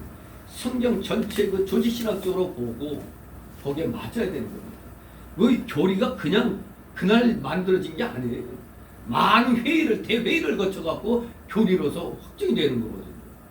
그러니까 뭔가 이 교리학도 공부 안 한 거죠. 쉽게 말하면 아 교리가 무슨 필요가 있어. 아 그러니 그런 사람하고 또 성경 말씀 보다 보면 자연 충돌이 생겨요 안 생겨? 생기잖아요. 그래서 우리는 이걸 말씀 중심 하나님 중심으로 얘기하는 거야. 그래서 이게 우리 칼빈주의의 그 핵심이야. 그러면 아 이거 칼빈도 사람인데 뭐 이게 누가 사람 아니래서 아무튼 이렇게 신앙이 같지 않아도 다르게 의견이 다르게 되니 자연 충돌과 분쟁이 일어나는 거예요. 그러니까 우리가 어떤 일로 이 건설적인 일로 이렇게 다툼이 일어나면 그냥 그걸로 끝나야지 마치 그걸로 진짜 마치 원수될 것 같이 이렇게 싸우면 안 돼요. 아 그래 감리교에서는 그래 그렇게 하는구나. 그래 그러니까 감리교 신앙이야. 근데 우리 장로교 신앙은 이래. 그러면 뭐 편하게 그래서 나는 장로교를 택했어. 그래서 너는 감리교를 택한 거야. 이러면 되는 거예요. 근데 그걸 가지고 그냥 싸우고 그러면 안 되는 겁니다. 서로 흩어져서 열심히 누가 더 하나님께 영광 돌리는가 하는 선의 경쟁을 해야지 그냥 서로 다른 길이 갖고 그냥 표현이 잘못 서로 다르게 된 걸 가지고 그걸로 싸우면 안 되는 겁니다. 우리 신앙의 세계에서도 이렇게 원수같이 되는 경우가 있는데 하물며 안 믿는 사람들 세계에 살고 있는 우리 신앙인과 안 믿는 사람과의 사이에서는 자연스럽게 이게 분쟁이 일어나는 겁니다. 37절에 있습니다. 아비나 어미를 나보다 더 사랑하는 내게 합당치 아니하고 아들이나 딸을 나보다 더 사랑하는 자도 내게 합당치 아니하고 아멘. 네. 하나님보다 더 사랑하는 거 뭐라고 그랬죠? 두 글자로 하나님보다 더 사랑하는 거 우상이죠. 우상. 여러분의 아들이나 딸이 예수님보다 앞서면 돼요 안 돼요? 안 되죠. 내 자녀는 분명히 내 자녀는 중요하죠. 근데 하나님보다 더 중요할 수는 없는 거예요. 그러니까 내 자녀도 중요하지만 하나님은 더 중요한 거예요. 왜? 하나님이 나를 창조하시고 우리 가족을 다 있게 했으니까 하나님이 제일 중요한 겁니다. 그러면 하나님이 제일 중요합니다 한다고 해서 자녀들 필요 없어가 아니잖아요. 그럼 하나님이 보시고 더 가족을 더 사랑하게 만들어 주는 겁니다. 이걸 알아야 되는데 자꾸 아들이나 딸이나 부모를 예수님보다 더 사랑하면 안 된다니 아 이거 말이 되냐. 하나만 알고 둘은 모르는 겁니다. 우리는 딱 예수님 사랑하면 벌써 아 하나님이 우리의 이런 것을 다 해주시지. 우리 이렇게 먹고 들어가잖아요. 근데 얄팍한 지식 갖고는 아이 나 이렇게 하면 나 교회 안 나요. 아니 가족도 버리라니 뭐 이런 식이 되는 거죠. 예수님보다 더 사랑하면 왜 안 됩니까? 이유가 있죠. 더 사랑하게 되면 자녀와 부모가 우상이 되잖아요. 우상이 되면 예수님을 따라갈 수 없게 됩니다. 예수님만 사랑하고 나아가면서 예수님의 명령에 따라 부모나 가족을 사랑하고 또 예수님의 명령에 따라 부모나 가족을 내어놓기도 하면서 예수님만 따라가야 돼요. 그러면 하나님이 알아서 해주시는 겁니다. 하나님이 우리를 불행하게 해주세요? 아니잖아요. 믿는 자들 하나님이 잘 되게 해주시려고 그러니까 천대까지 3, 4대까지 하여간 하나님께서 미워하는 자들은 3, 4대까지지만 하나님이 이뻐하시는 자들 천대까지 복을 주신다고 그랬잖아요. 그런 하나님이 아이고 왜 자녀보다 부모보다 예수님 더 사랑하라고 그래. 아이 나 이러면 못 믿어 하는 이 사람 참 어리석은데 하나님을 온전히 사랑하면 내 자신과 가족에 대한 건 안심 도장이 꽉 찍힌 거예요. 그냥 하나님이 책임져 주신다는 겁니다. 하나님이 책임져 주시니까 마음 놓고 이렇게 믿음 생활을 하는 거지. 만약 그렇지 않다면 믿음 생활 할 수 있겠어요? 못 하는 거죠. 이렇게 예수님만 먼저 사랑하게 되면 이건 하나님이 보장하시는 틀림없는 사랑입니다. 변함이 없는 보증된 사랑이에요. 세상 것 하나님이 더 그 위에다가 더하여 주신다고 어디에 나왔죠? 마태복음 6장 33절 말씀에 말씀하고 있잖아요. 먼저 그의 나라와 그를 구하면 그 위에 모든 걸 더해 주신다고 그랬잖아요. 이거는 왜 모르고 그냥 아이고 하나님 너무하시지 왜 하나님만 위하라고 그래. 이건 아주 저 1단계 신앙이에요. 그냥 초신자에 불과합니다. 인간적인 사랑은 어때요? 인간적인 사랑은 가다가 변해요, 안 변해요? 변해죠? 네. 그 우리 잘 알잖아요. 그 드라마도 많이 보잖아요. 죽자 해가지고 그냥 죽고는 못 산다고 해서 결혼시켜놨더니 세월이 흐르니까 언제 그랬나 했더니 그냥 뭐 웬놈의 이혼 법정에 북적북적 돼요 그냥. 그러니까 오늘날에는 사랑하니까 결혼했죠. 근데 이혼율은 왜 옛날보다 더 높아? 옛날에는 주의가 뭐죠? 사랑해서 결혼하는 게 아니라 결혼하니까 사랑한다. 그러니까 이혼율이 없는 거예요. 약한 거예요. 물론 뭐 참고 지낸다 그러지만 그래서 참고 지내서 손해본 거 있어요. 물론 개인적인 어떤 자신의 일을 추구하는 데서는 손해받겠죠. 왜? 항상 가족 우선이 되니까. 하지만 우리 기독교인의 생활을 보면 누가 책임져 주죠? 하나님이 책임져 주시니까 가족에 대해서는 안심하라 이겁니다. 인간적인 사랑은 가다가 변하는데 여기에 의지하면 안 됩니다. 사람의 욕심은 땅보다 두껍기 때문에 우리 인간의 욕심을 다 채워줄 수가 없지 않습니까? 믿음으로 나가지 않으면 자기 욕심이 채워지지 않을 때는 언제나 불만이 나오게 돼요. 우리 하나님의 사랑은 변하지 않는 사랑이기 때문에 하나님이 하라는 대로만 하면 변함이 없는 사랑을 하면서 하나님의 은혜를 우리는 듬뿍 그냥 받을 수가 있는 겁니다. 아브라함 보고 평생 잘 갖고 논 그 지역에 안정된 삶을 우리 주님이 거기에 그대로 머물러 있으라고 그랬어요. 떠나라고 그랬어요. 떠나라고 그랬죠. 잘 갖고 왔는데 떠나라고 그러잖아요. 떠났어요, 안 떠났어요? 떠났죠. 본토를 떠났죠. 그 다음에 또 뭘 요구하셨죠? 친척을 떠나라고. 그러니까 본토를 떠난 거 물질선을 떠나야 돼. 내가 지금까지 평안하게 이제 살 만큼 갖고 났는데 떠나라고 하니까 이것도 나그네 생활해야 되잖아. 힘들죠. 그러니까 그 물질선을 넘어가야 돼. 물질선 넘었다 했더니 또 인정선이 기다리고 있는 거야. 인정선. 여기에 여러분들도 많이 걸리죠. 오늘 주일인데 12시에 결혼식이 있어. 그러면 시계 싹싹싹싹 보다가 그래도 나왔다가 살짝 가는 사람은 조금 양심이 있는 거예요. 아예 그냥 에이 오늘만 날이냐 다음에 또 예배 드리면 되지. 뭐 오후 예배 아니면 3부 예배 참석하면 이런 식으로 하는 사람들이 굉장히 많죠. 요건 아직 친척을 떠나지 못한 거예요. 즉 인정선을 넘지 못한 신앙이거든요. 요 인정선을 넘어서야 비로소 좀 바른 신앙생활을 할 수 있게 되는 겁니다. 하나님이 그 다음 단계는 뭐죠? 이거는 누구에게나 다 요구되는 건 아니에요. 그 다음 단계는 부모를 떠나는 생활이죠. 이게 뭐라고요? 생명선을 넘는 생활이에요. 이 생명선을 넘는 건 사실 순교자적인 사명을 가진 사람들에게 한해 있죠. 그러나 우리 기독교는 항상 이러한 자세를 갖추고 있어요. 내가 비록 순교자적인 그런 그 자신감은 없어도 그래도 그런 자세는 갖추고 있어야 되는 거예요. 그러니까 우리가 요 물질선 넘고 인정선 넘어서는 그 단계까지만 돼도 바르게 신앙생활 할 수가 있잖아요. 왜? 인정선을 넘어가니까 결혼식 한다고 왜 토요일날 하면 내가 갈 수 있었을 텐데 하지만 내 주일 예배 드려야 되니까 내 잘 알지 미안하다 하면서 좀 다른 때보다도 조금 더 넣어서 축의금 보내면 되는 거예요.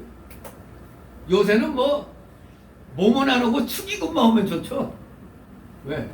축의금만 오고 몸은 안 오면 뭐가 전략돼? 밥값이 전략되잖아요. 지금. 축의금 가지고 와가지고 두 손을 싣고 데리고 같이 오면 그냥 마이너스 되잖아요. 사람이 너무 안 와도 안 되지만은 참 주일날 결혼식 그래도 참 많이 없어졌죠. 되게 토요일날 많이 이렇게 됐어요. 주일날 결혼식을 하게 되면 이건 패요, 민폐. 안 믿는 사람도 주일날 쉬는 날 그 결혼식 한다면 싫어하잖아요. 민폐를 끼치면 안 됩니다. 아무튼 우리 기독교인들이 오늘날에 또 주일날 또 어떤 행사 같은 거 있을 때 여기에 많은 갈등을 느끼게 되죠. 이거 바로 아직 인정선을 넘지 못했기 때문에 일어나는 일입니다. 요걸 넘어야 비로소 올바른 신앙생활하는 자가 되는 겁니다. 그런데 인정선을 넘지 못하고 인간에게 끌려다니면 예수님을 제대로 사랑하지 못합니다. 부모나 형제나 자매나 전토를 마음으로는 다 내려놔야 돼. 내려놓고 주님 따라가야 돼. 그러면 주님이 알아서 해주시는 겁니다. 알아서 기특하구나. 네가 나 때문에 네 가족들 이걸 다 일단 뒤로 제쳐놨구나. 그래, 걱정하지 마라. 내가 책임져 줘. 이렇게 나가시는 게 그 위에 모든 것을 더하신다고 마태복음 6장 33절에서 말씀하는 겁니다. 진실로 우리는 주님만을 먼저 따라가야 돼요. 이유가 뭐죠? 여러분의 생명은 내 거예요, 주님 거예요? 주님 거잖아요. 주님 거란 증거가 어디 있어요? 내 목숨 내 마음대로 못 하잖아요. 내 거라면 내 마음대로 해야지. 내 물건 내 마음대로 할 수 있잖아요. 근데 내 생명은 내 마음대로 못 하니까 이건 내 거가 아니잖아요. 내 거가 아니기 때문에 주님을 먼저 우리가 생각하고 먼저 주님 앞에 나가야 되는 게 내 생명은 내 거가 아니고 내 생명이 내 거도 아니면 내가 갖고 있는 모든 것도 사실 내가 이 땅을 떠나면 이것도 내 거가 아니죠. 결국엔 내 가족도 내 거가 아닌 것 같아요. 사실. 그러니 우리는 하나님께 다 맡기고 열심을 다하여 나가야 진정한 믿음 생활을 할 수가 있는 겁니다. 다 같이 38절 39절 했습니다. 또 자기 십자가를 지고 나를 좇지 않는다도 내게 합당치 아니하니라. 자기 목숨을 얻는 자는 잃을 것이요 나를 위하여 자기 목숨을 잃는 자는 얻으리라. 아멘. 네. 예수님 믿고 따라가려면 가장 가까운 가족들과 친구와 사회로부터 반대와 비방과 핍박과 고난을 받게 됩니다. 지금 우리 대한민국은 자유민주주의, 아직은 자유민주주의 체제로 헌법이 종교의 자유, 예배의 자유를 보호하고 있죠. 하지만 악한 정권이 들어서면 이것도 헌법까지 유린하고 있죠. 지금 헌법 유린하고 있습니다. 지금 우리는 알게 모르게 굉장한 우리 이 기독교는 핍박을 받고 있습니다. 고난을 받고 있습니다. 예배드리러 나오는데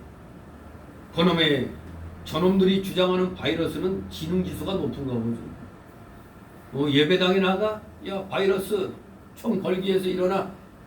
교인들 공격 그렇게 합니까? 지하철 북적북적, 식당, 백화점, 마트 북적북적 되면 바이러스가 야, 여기는 다 우리 편이야. 우리 여기선 활동하면 안 돼 하고 있다가 꼭 여기서 정한 대로 5명이다. 돌교 앞으로 4명이야. 에이, 돌교 앞으로 하면 안 돼요. 지들끼리 다 상의하는 모양이죠. 아주 기가 막힌 지능지수 높은 바이러스예요. 이 정권에서는 아주 그냥 기가 막힌 일만 골라갖고 하고 있습니다. 아무튼 이게 아무것도 아닌 것 같죠. 이 예배를 핍박하는 여기서부터 우리는 지난날 로마 시대 때 있었던 10대 박해의 단계를 생각해 보면 진짜 이 한 6번째 박해부터 보면은 기독교로의 개종이 금지돼요. 그 7번째 박해에 들어가면 기독교 성직자를 처형하라고 합니다. 기독교 성직자. 요게 이제 AD 한 200여 년 때 일이에요. 여섯 번째 박해가 AD 202년에서 211년 사이에 일어난 거고, 일곱 번째 박해가 주 235년 2년 236년 어간에 일어난 게 일곱 번째 박해예요. 바로 기독교 성직자들을 처형하라고 명령합니다. 이 여덟 번째 박해에 들어가니까 이게 이제 주 249년에서 251년에 일어난 일인데, 처음으로 이제 로마 제국 전역으로 박해가 번져요. 그 처음에는 개종을 받는데 하더니 거기서 점점 강도가 세져요. 그러다 아홉 번째 박해가 주 257년, 260년 한 3년 어간에 일어났는데, 이제는 아홉 번째 박해에서는 기독교인의 재산을 압수하고 기독교인의 집회를 금지해요. 지금 은근히 지금 우리 예배 금지시키는 게 그거거든. 예배라는 단어도 안 쓰고 이놈들이 집회로 슬쩍 바꿔놨어. 그래야 집시법 위반으로 교회를 치니까. 이렇게 아홉 번째 박해가 이렇게 일어나더니 열 번째 박해가 이제 주 303년에서 311년 사이에 있었는데, 이 열 번째 박해가 그야말로 최악의 박해 시대였어요. 최악의 박해. 디오클레티안 갈릴레오스 시대인데, 이 황제 시대인데, 기독교 교회들은 무너지고 성경은 불태워지고 모든 기독교인의 권리가 정지되고, 기독교인은 그야말로 잡히는 대로 이교신에 대한 희생제물이 되었어요. 그러니까 무조건 처음부터 팍 박해가 있는 게 아닙니다. 서서히 강도가 세가지고. 바로 이 정권이 처음에 야 이러다가 기독교계가 두부려는 곤란한데 해서 처음에 살짝 옆구리 탁 건드려 봤더니 아무 반응이 없어. 그래서 조금 강도를 이렇게 높였더니 그래도 아무 감도. 그래 그러면 이제 직접 나가자 해갖고 예배인은 터치해버리니까. 그때서 조금 꾸밀꾸밀거리지만 전국적인 벌기가 안 일어나잖아요. 대한민국 모든 교회가 일어나야 되는데 안 일어나고 있잖아요. 예자연만 복음부터 하고 있어요. 예자연. 그리고 반망하는 목사들. 우리는 기도만 해야 돼. 사실 지금 예자연 소속 교회들이 토요일 주일날 시청 아까 저희 강원인가 그래서 2교대로 오전에 두 사람, 오후에 두 사람 밑에서 각 교회별로 이렇게 피켓이 지금 이렇게 하기로 이렇게 했어요. 예전에서. 저는 아직 그렇게 하지 못하고 있으니까 저도 참 부끄러운 건데, 정말로 자기 십자가 가지고 주님을 따라가야 되는데 지금 아직은 제대로 지지 못하고 있는 거예요. 자기 십자가 가지고 나 안 쫓으면은 하나님이 내게 합당치 않다고 그랬잖아요. 그러니 여러분들 주님 믿고 따라가려면 가장 가까운 사람들로부터 반대와 비방과 핍박과 고난을 받게 되는 겁니다. 그러다 이 강도가 점점 세면은 로마의 10대 마지막 최악의 박해 같은 그 시대가 올 수가 있다 이겁니다. 그래서 내년에 이 공산정권 몰아내지 않으면 대한민국 미래가 없습니다. 내년이 진짜 중요합니다. 지금 전 세계에서 여러분 CNN 잘 알잖아요. 미국 그 CNN 아주 그 야당 아주 그냥 완전히 좌파 그 일종의 전이대라고 할 수 있어요. CNN 방송. 근데 그 미국 CNN 방송에서 이 대한민국 이 문정권 완전히 이건 대한민국 말아먹는 정권으로 아예 규정을 해버렸어요. 좌파 정권에서 이 대한민국 문정권을 그렇게 방송에서 나왔어요. 대한민국 문정권 완전히 대한민국 망하게 하고 있어요. 외국에서는 지금 우리나라 망해가고 있다고 걱정하고 있어요. 이번만 해도 대한민국이 망해가고 있다고는 책이 베스트셀러가 됐는데도 우리는 관심조차 안 갖잖아요. 외국에 나가서 잠깐 살다가 돌아와서 그 외국에서 보니까 대한민국 망하게 됐어요. 대한민국이 있을 땐 몰랐는데 나가서 좀 살다 보니까 나라 망하다. 그러니까 들어와가지고 40대 여자가 그냥 애엄마가 그냥 완전히 그냥 애국자가 돼가지고 그냥 사유로 부정선거 이걸 밝히지 않으면 미래가 없다. 지금 이러니까 황교안이가 부정선거 들고 나왔다가 2차 컷오프에서 떨어졌잖아요. 되지도 않을 유승민인가 뭔가 하는 놈이 되고 사기죠, 사기. 아예 뭐 그 자료를 다 없앴다고 그러니 기가 막히죠. 이건 뭐 여당 저리 가라 따라가고 있어요. 악한 행동들을 왜 이렇게 잘 빼어가는지 참 안타깝습니다. 우리 기독교인들이 모범이 돼야 되는데 모범적인 믿음 생활을 하려고 하니까 이렇게 비방과 핍박과 고난이 오는 겁니다. 그런데 지금 우리 한국의 이 주사파 정권으로 인해서 우리 기독교계에 당한 이 고난, 핍박, 이게 바로 오늘 우리 대한민국 기독교계의 십자가입니다. 한국 기독교의 십자가에 지금 우리 그걸 지금 지고 있는 겁니다. 개인적으로도 자기 십자가는 오게 돼 있습니다. 그 십자가 지고 참고 견디면서 끝까지 주님을 따라가야 주님께 합당한 자가 되는 겁니다. 지금 우한 코로나 그게 겁난다고 예배드리기를 포기한 사람도 얼마나 많습니다. 자기 십자가도 못 져요 지금. 아예 한국 교회 자체적으로 지금 하나님이 십자가 지어놔주고 아예 지게 해버렸어요. 근데 그거 무겁다고 다 지금 탈락해 가는 거예요 지금. 다 탈락해 가는 거예요. 참으로 안타깝습니다. 끝까지 견뎌야 됩니다. 심지어 아까 말한 그 로마의 10번째 박해가 최악의 박해 시기였는데 그런 최악의 박해 시대가 오늘 이 대한민국에 오지 말라는 법이 없어요. 진실로 이 위기를 우리는 이겨나가야 돼요. 이기는 자는 그래서 자기 목숨을 얻는 자는 잃을 것이요 나를 위하여 자기 목숨을 잃는 자는 얻는다고 말씀했습니다.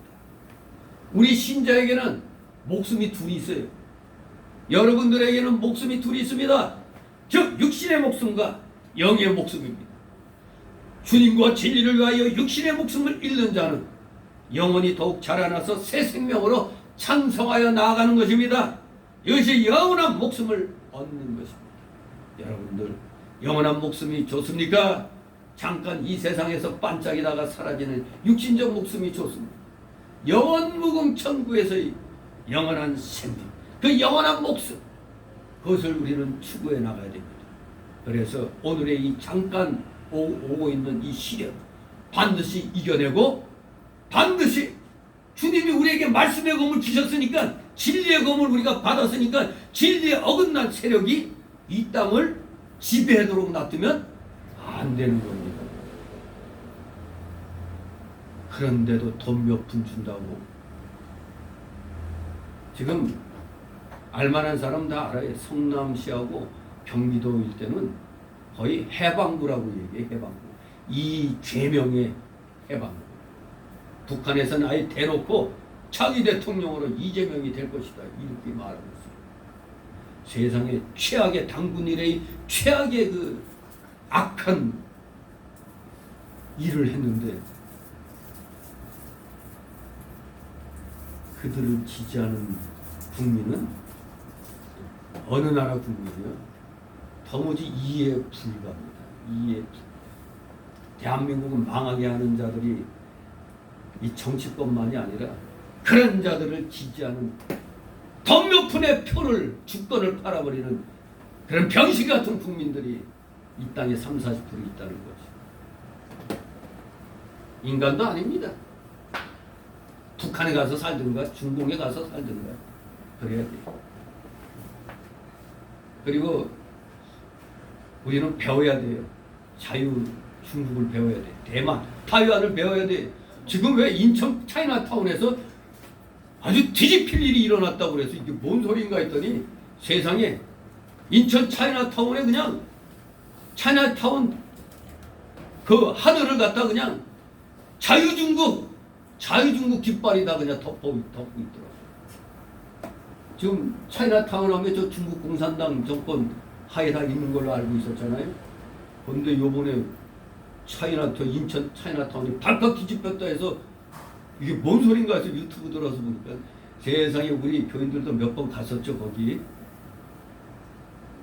아니 온 그냥 하늘에 그냥 뭐 자유중국 그 대만기로 덮여더라고. 마치 망국기 하는 것 같이. 와 이게 뭡니까? 자유중국은 저 중국 공산당과 죽기를 각오하고 싸우겠다는 겁니다.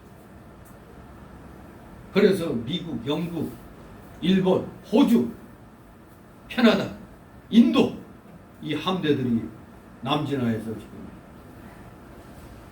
중국 그 함대에 지금 맞서고 있는 겁니다. 왜? 대만을 지키고자. 근데 대만은 사실 미국하고 무슨 군사동맹 아니에요. 아무것도 아닙니다. 그런데도 우리를 도와달라고 그러니까 도와주려고 쫙 그냥 함대, 항모 몇 척이 그냥 영국, 프랑스, 일본, 호주, 인도 이렇게 다 그냥 합심해가지고 중국을 지금 압박하잖아요. 근데 우리는 그냥 거저먹는 한미 동맹을 맺어놨는데 이것들이 지금 주판을 두들기면서 중공에 붙는 게 낫지 않겠느냐 지금 이러고 있잖아요. 이러면 육신의 목숨 잃어버리죠. 하나님이 아직까지는 그래도 하나님께서 미국을 경찰국가로서 지금 세워놓고 있는데 하나님 편에서 이탈해가지고 저 마귀 편으로 지금 가려고 하고 있잖아요. 아니 거의 마귀 편에 붙어 있어요 이 정도는. 그러니 자칫하면 우리는 육신의 목숨도 있고 영의 목숨도 잃어버릴 수가 있어요.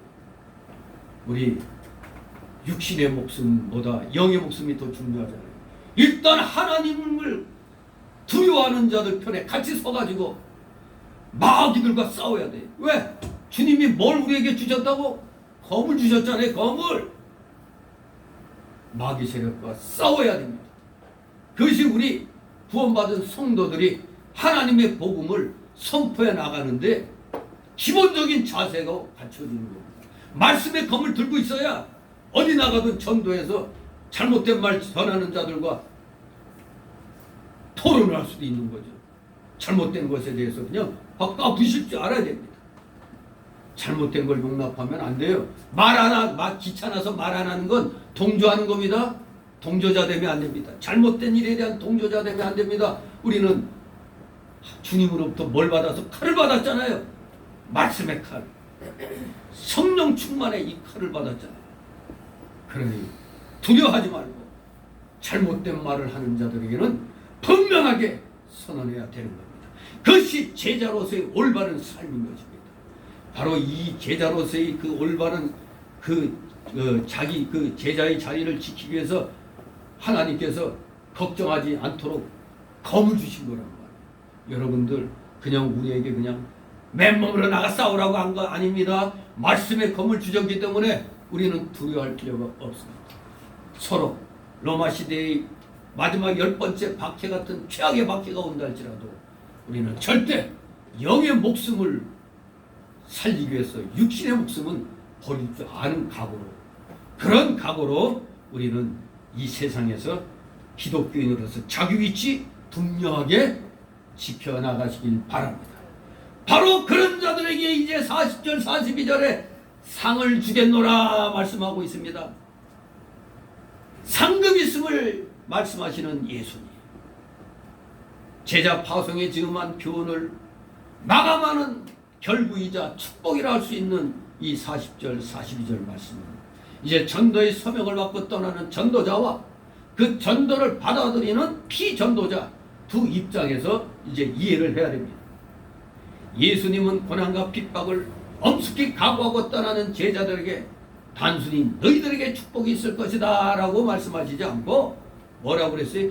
너희를 영접하는 자는 분명히 상이 있을 것이라고 말씀하심으로써 더더욱 제자들에게 확신을 심어주셨습니다. 한편 우리 예수님은 피전도자의 관점에서 전도자들은 그저 자기들의 학설이나 능력을 전하는 게 아니라 결국 예수님의 이름과 사랑을 전하는 것이기 때문에 결국에는 전도자를 영접한다는 것은 눈에 보이지 아니하는 예수님을 영접한 것이고, 그래서 동일한 선지자의 상, 은혜의 상을 얻을 것을 약속을 하고 있는 것입니다. 우리 전하는 자만 상 받는 게 아니라 받아들이는 자도 선지자의 상, 은혜의 상을 얻을 것을 말씀하는 겁니다. 또 천국의 축복은 제한된 세상의 재물과 달라서 무한히 퍼지며 확산되는 것이기 때문에 본질적으로 우리 천국의 이 복은 나눔과 공유의 대상인 겁니다.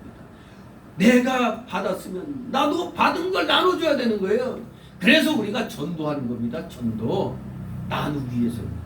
같이 갖기 위해서, 공유하기 위해서 전도하는 겁니다. 따라서 우리 성도는 그래서 멋진 말씀이 있죠. 나누어 주어도 복을 받고 나누어 받아도 복을 얻는 그런 천국의 전도자가 우리인 것입니다. 나누어 주어도 굶주리고 핏자락에 안 살고 나누어 줘도 복을 받는 거고, 또 내가 나누어 받아도 복을 얻게 되는 것입니다. 이런 관점에서 출발할 때의 전도자들은 이기적인 자세를 탈피하게 되죠. 모든 것, 심지어 자기의 재물과 명예와 시간, 생명까지도 교회 공동체를 위해서 나눌 수 있는 진정한 일꾼이 될 수가 있는 것입니다. 여러분도 이렇게 서로 나눌 수 있는 진정한 일꾼이 되시길 바랍니다. 40절 있습니다. 너희를 영접하는 자는 나를 영접하는 것이요 나를 영접하는 자는 나 보내신 이를 영접하는 것이니라. 아멘. 예수님의 이름으로 생명 있는 복음을 들고 나가서 전하는 그 사람, 바로 여러분 당사자, 여러분 당사자들은, 여러분들을 영접하는 자는 바로 예수님을 영접하는 겁니다. 그러니 여러분 얼마나 중요한 일을 해요. 여러분이 나갈 때 나를 영접하는 게 아니라 누굴 영접하는 거라고? 나를 영접하는 건 바로 예수님을 영접하는 거라고 했어요. 즉 예수님 영접한다는 것은 하나님 아버지를 영접하는 것입니다. 참으로 하나님을 사랑하는 자는 하나님의 말씀을 전하는 자를 사랑하게 되고 영접하게 되는 것입니다. 그래서 대접하는 겁니다. 뭐 할 일이 없어 대접하는 게 아니에요. 귀한 하나님 말씀을 전하니까 대접하는 겁니다. 또 대접받는 자는 내가 하나님 말씀 전하니까 하나님 때문에 내가 대접받는구나, 그렇게 생각해야지, 아 내가 좀 괜찮아서 내가 좀 유명하니까, 그게 아닙니다. 내가 예수님을 전하니까 예수님 때문에 나를 대접해 주는 겁니다. 살았다가 보는 엘리야를 영접함으로 그 집이 복의 복을 받았죠. 흉년에도 가루와 기름이 떨어지지 않고 심지어 죽은 아들도 살려냈죠. 또 신약시대 바울을 영접한 브리스길라와 아굴라도 복을 받았습니다. 함께 사역했잖아요. 하나님의 종을 영접하게 되면 영육간에 복을 받게 되는 겁니다. 세상의 일도 잘 되게 해주시고 영의 일은 말할 것도 없이 되는 겁니다. 또 여러분이 복음 들고 나가면 여러분도 전도자의 위치가 되기 때문에 여러분도 예수님 때문에 대접받게 되는 일이 생기는 겁니다. 진실로 여러분들의 하는 일에도 복을 받는 겁니다. 내가 시간 쪽에서 나 손해보는 거 아니냐가 아닙니다. 손해보는 게 아니라 지금 복을 쌓는 길을 나아가고 있는 겁니다. 41절 있습니다. 선지자의 이름으로 선지자를 영접하는 자는 선지자의 상을 받을 것이요 의인의 이름으로 의인을 영접하는 자는 의인의 상을 받을 것이요. 아멘. 그렇습니다. 선지자를 영접하였으면 그 사람의 말을 선지자의 말로 받을 것입니다. 그 사람의 말로 받는 게 아니라 선지자의 말로, 하나님의 말로, 선지자의 마음을 참으로 받은 사람은 당연히 그 말을 순종하고 말씀을 세워 나갈 것입니다. 그러니 당연히 그 사람도 선지자가 받을 상을 또 받는 겁니다. 그 말씀대로 행하니까 같이 받는 거예요. 또 의인의 이름으로 의인을 영접하는 자는 의인을 의인으로 알고 영접하면 그 사람의 말을 당사자의 말로 얘기하지 않고 의인의 말로 받아들이는 겁니다. 하나님 말씀 대언하는 자. 그래서 의인의 말을 받아 그대로 실행하게 되니까 자신도 의인으로 만들어지니까 당연히 자기도 의인의 상을 받게 되는 겁니다. 그야말로 여러분 전도자들은 여러 사람들에게 유익을 주고 있어요. 상받게 하는 일을 하고 있는 겁니다. 하나님께 상받게 하는 일을 여러분이 해 나가시는 겁니다. 전도를 하면은 나만 상받는 게 아니라 나를 영접하는 자도 같이 하나님의 상을 받는다니 이 얼마나 중요한 일입니까? 그런데 우리에게 지금 전도를 못하게 하죠. 뭐라고? 전도하면은 우한 코로나 퍼뜨린다고? 참말로 기가 막힙니다. 제 눈으로 지금 몇 번 봤어요. 세상에 젊은 애들이 길에서 그 전도하는데 경찰이 와가지고 못하게 그냥 막 막는 거. 정말로 한 번도 경험해보지 못한 것을 경험하는 아주 참 망쳐가던 나라의 그 모습을 봅니다. 사실 이게 우리 역사를 공부한 사람들은 그 왕조의 그 말기를 보면은 딱 이런 현상이에요. 이 세금이란 세금 지금 우리나라 부동산 정책이 무려 이 정권 들어서 26번이나 부동산 정책이 선포됐는데 도려 값만 잔뜩 올려놨잖아요. 그냥. 어마무시하게. 그러니 이걸 이용해가지고 이재명인가 뭔가 하는 자가 설계해가지고 자기 땅에서 살고 있는 원주민들 다 쌍값에 다 내쫓고 아주 거기다 또 그걸 민간업자에게 줘가지고 참네 어마무시한 이득을 남기요. 그 원주민들 거기 땅 싸게 내놓고 할 수 없이 쫓겨난 원주민들은 지금 전세살이하고 월세살이 한대요. 그런데 이놈들은 배 터지도록 처먹고 말이죠. 그런데도 뻔뻔하게 그러다가 이번에는 슬쩍 문가한테 화살을 돌리되 이 정권이 부동산 정책을 그렇게 실패하는 바람에 그렇게 돈들이 생긴 거라고 은근히 슬쩍 또 그냥 이 문가 정권에 그냥 이재명이가 슬쩍 또 이렇게 화살을 또 돌리더라고. 아무튼 여러분들 사실 여러분들 한 달 뼈 빠지게 일해가지고 100만 원 벌어가지고 아이고 하는데 이건 누구는 몇백만 원, 돈 1000만 원 투자했는데 몇백억이 들어와? 의욕이 상실되죠. 그거 생각하면 의욕이 상실되더라고. 참말로. 이런 놈들이 무슨 평등 어쩌고 저쩌고 지들은 배 터지게 처먹고 국민들은 그냥 거지같이 살면 그게 평등이라는 거예요. 제발 좀 그런 이 공산주의 그 가문이설에 넘어가면 안 되는데 이 어리석은 국민들은 꼴랑 20만 원 준다고 잘하고 있다고 헛소리하고 있어. 잘하고 있는 거 아니네. 이제 죽을 때 이게 죽는구나 그때 깨닫게 되는 안타깝습니다. 정신 차려야 됩니다. 왜 기독교인들이 이 복을 전해주려고 나가는데 이것도 못하게 하니까 지금 우리 국민들에게 우리 전도인들이 나가서 은혜 상을 받게 해주고 선지자의 상을 받도록 이렇게 해주려고 하는데 그걸 못 받게 하고 있잖아요. 지금 참으로 안타깝습니다. 다같이 42절 또 누구든지 제자의 이름으로 이 소자 중 하나에게 내가 한 그릇이라도 주는 자는 내가 진실로 너에게 이르노니 그 사람은 결탄코 상을 잃지 아니하리라 하시니라. 아멘. 여기 이 소자는 믿는 소자죠. 제자 이름으로 지극히 작은 자 하나에게 지극히 적은 냉수 한 그릇이라도 도와주면 그 상을 일삼습니다. 우리 흔히 뭐 소소한 거 일하면 뭐 이런 거 해봐야 뭐 알아주지도 않고 뭐 교회를 하다 보면 그렇게 생각하는 사람들도 있어요. 내가 뭐 이거 한다고 뭐 내가 화장실 청소한다고 뭐 이건 뭐 하나님이 알아주는 것도 아니고 이렇게 생각할 수가 있어요. 그래서 큰 교회 같은 경우는 아예 그냥 뭐 좀 이름이 알려지지 않는 걸 안 하려고 그러죠. 근데 우리 하나님은 그렇게 작은 자에게라도 적은 냉수 한 그릇이라도 도와주는 자세, 교회에 지극히 작은 한 면이라도 내가 힘을 좀 써야겠다는 이 자세를 취하면은 뭐라고요? 그 상 절대 잃지 않는다고 말씀합니다. 즉 복음운동에 여러분이 조금이라도 협력하고 도우면은 그것이 영원히 생명체로 남아있다는 겁니다. 그 사람 때문에 하나님의 뜻이 하나 이루어지고 그만큼 자기 영혼이 또 자라났으니까 하늘나라에 가면 그만큼 입장이 큰 것입니다.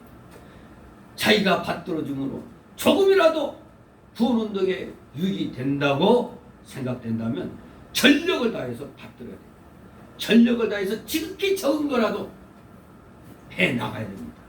하늘나라를 건설해 나가는데 어떻게든지 여러분들은 도움을 줘야 돼요. 냉수 한 그릇만큼이라도 받들어서 하나님의 생명운동에 협력하면은 무슨 영원히 남아있게 됩니다. 그리고 절대로 하나님의 상을 잃지 않습니다. 자기가 마땅히 도와야 할 일을 돕지 않았다고 하면은 반대로 그만큼 하나님 나라에 손해가 납니다. 하늘나라에 가도 자기 때문에 손상된 것이 그대로 남아있기 때문에 그래요. 주님이 재림하실 때도 자기 때문에 손상된 것이 그대로 나타나는 것입니다. 그러니 우리는 지극히 작은 것이라도 이게 하나님께 조금이라도 복음운동에 도움이 된다 하면은 무조건 해놓고 봐야 돼요. 가령 여러분이 교회 들어오는데 입구가 지저분해. 에이, 나 아니면 딴 사람 하겠지. 이러는 거하고 이거 빨리 치워야지 다른 성도들이 이거 들어오면 안 보겠다. 딱 치우면 다른 사람은 몰라요. 누가 알아? 하나님이 아시는 거죠. 에이, 이건 나 아니면 딴 사람이 해. 이런 마음 자세 가지면 바로 그게 자기 때문에 복음운동에 하나님 나라 운동에 손상이 됐다는 걸 아셔야 됩니다. 계시록 1장 7절에 보면 그를 찌른 자는 바로 하늘나라에 손상을 준 자입니다. 우리 성도가 모두 하나님의 생명운동에 가담해서 자기로 말미암아 한 모퉁이가 이루어지도록 해야 되는 것입니다. 하나님을 순종하느라고 고난당하고 목이 말라 타는 자에게 물 한 그릇이라도 가져다 주면 그 사람이 힘이 나서 하나님의 말씀을 잘 지켜나가는 겁니다. 그러면 그 냉수 한 그릇 때문에 하나님의 일이 더 잘 된 것이죠. 그것은 영원히 남아있는 것입니다. 그래서 이 천국운동, 생명운동을 하는데 도와준 사람은 상급을 다 같이 나누어 가지는 겁니다. 목회자가 진리를 지키다가 감옥에 갇힌다면 그 가족의 생활은 성도들이 돌봐줘야 돼요. 그런데 오늘날은 목회자가 죽으니까 그 교회에서 빨리 사택 피우라고. 아직 그 어디 부활 처소도 준비 안 됐는데도 빨리 사택 피우라고. 왜? 그래야 다음 목사가 오니까. 그 당연히 그래야 되는데 그래도 얻을 자리가 마련되고 나서 그래야 될 거 아니에요. 근데 지금 아주 비정한 게 많습니다. 가족의 생활을 성도들이 돌봐줘야 되는데 이제 끝이다 이거예요. 그냥 돌봐주려면 그 사람도 또 자기 생명을 내놓아야 도와줄 수 있어요. 이 어둠의 시대 때는 목회자 도와주면은 그만큼 위험성이 있죠. 그래서 생명을 내놓아야 도와줄 수 있는 겁니다. 그래서 도와주는 사람도 감옥에 갇힌 사람과 같은 신앙을 갖지 않으면 도우지 못해요. 감옥에 갇힌 목회자의 가족을 돌본다면 그 사람도 동일한 신앙 단계에 있는 사람이라야 가능한 겁니다. 그러니까 같은 상을 받는 거죠. 감옥에 갇힌 목회자를 놓고 그 가족을 도와주면 똑같은 상을 받는 겁니다. 목회자가. 복음운동의 일비지력이라도 도와주는 사람이 돼야 되는 겁니다. 그러니 A라는 사람이 B를 도와주고 B가 또 C를 도와주고 C가 D를 도와주어서 구원운동이 합력하여 선이 이루어지도록 되었다면 다 같이 A, B, C, D든 누구든 다 상을 다 받게 되었습니다. 이것이 바로 하늘나라가 되어가는 법인 것입니다. 내가 도움받았는데 내 손에서 뚝 붙이면 안 돼요. 나도 남을 또 도와야 되는 겁니다. 그래야 하늘나라가 이루어져 나가는 겁니다. 그러니 선을 향하다가 낙심하지 말고 계속해서 하나님의 생명운동을 받들어 나가야 합니다. 그래야면 하나님께로부터 칭찬과 영광과 존귀가 오게 되어 있습니다. 그러나 반대로 소자 하나에게 조그만 상처를 준다고 하면 그것도 역시 하늘나라에 영원히 남아있어 하나님의 심판을 받게 되는 겁니다. 그때는 그것 때문에 그만큼 부끄럽고 뒤늦게 후회가 막심하게 되는 겁니다. 누구든지 그래서 이 세상에 있는 동안 아직 숨이 붙어서 이 세상에 살고 있는 동안 절대 구원운동에 손상을 주거나 교회에 상처를 주면 안 돼요. 그런데 이 교회 집사니 교회 뭐 직분을 맡은 자가 정치계에 들어갔고 교회를 위해서 헌신하지 아니하고 이 정권에 아첨해가지고 교회를 핍박하는 데 앞장서고 있으니 저들은 엄청난 대가를 치러야 될 줄 압니다. 교회에 상처 두면은 조그만 상처도 그대로 남아있는데 구원운동에 손상이 되는데 이렇게 대놓고 그냥 교회만 골라가지고 강력하게 이렇게 하고 있다면 그거는 잘못됐습니다. 안 됩니다. 이렇게 나서야 되는데 도리어 입 다물고 가만히 보고만 있으니 저것들이 진짜 교인이요? 가짜죠, 가짜. 교회에 상처를 주면 분명히 하늘나라에 상처를 준 것입니다. 만일 상처를 주었으면 지금이라도 안 늦었어요. 지금이라도 저 정치권에 있는 기독교인들 이 세상에 있는 동안에 빨리 회개하고 아니 정권 바뀌기 전에 빨리 회개하고 잘못되고 회개하고 하나님의 나라에 상처 준 거 다 고쳐야 됩니다. 우리 성도는 하나님 나라에 전적으로 협조하고 받들어주는 자가 돼야 되겠고 조금이라도 소리를 주는 자리에 빠지지 않도록 우리 서로 위로하고 격려하고 권면하면서 이 핍박의 시대를 잘 이겨나가는 지혜롭고 총명한 여러분들 되시기를 주님의 이름으로 축원합니다. 기도합니다. 거룩하신 하나님 아버지 은혜를 감사드립니다. 살아가시는 자녀들 오늘도 변함없는 충성심으로 귀한 주의 날 예배당에 나와 자기 자리를 지켰습니다. 이 지킨 자들 한 사람 한 사람 기억하여 주옵소서. 진실로 지극히 작은 것에서부터 몸된 교회에 충성을 하는 더욱더 충성을 하고자 최선을 다하는 진정한 믿음의 일꾼들 다 되게 하여 주시옵소서. 감사드리며 예수 그리스도의 이름으로 기도드리옵나이다. 아멘. 다 같이 찬송 514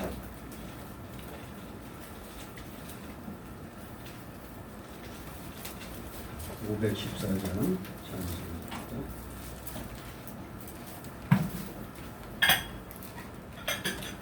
2절까지 들고 잠시 잠수합니다.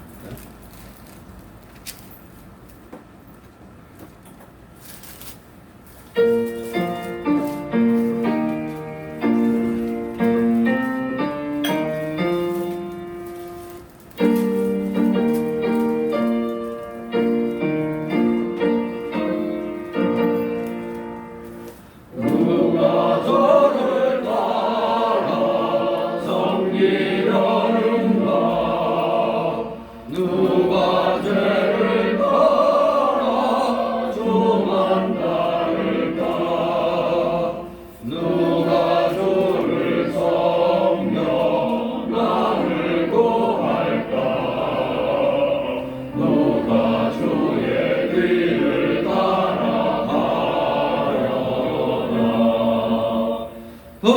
부르심을 받아 주의 은혜로 주를 따라가네 주만 따르네 세상 영광 위에 다름 아니요 그 신사랑 길에 주만 따르고 주가 내려주신 은혜 힘입어 주의 길을 따라 힘써 일하네 부르심을 받아 주의 은혜로 주를 따라가네 주만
잠시 드려진 예물을 놓고 하나님 앞에 공을 돌립니다. 사랑과 은혜가 풍성하신 하나님 아버지, 오늘 귀한 주일을 맞이하여 사랑하시는 자녀들, 하나님께서 허락하여 주신 각자의 그 생활 영역 속에서 최선을 다하여 열매 맺은 것들을 오늘 또 이렇게 구분하여서 드렸나이다.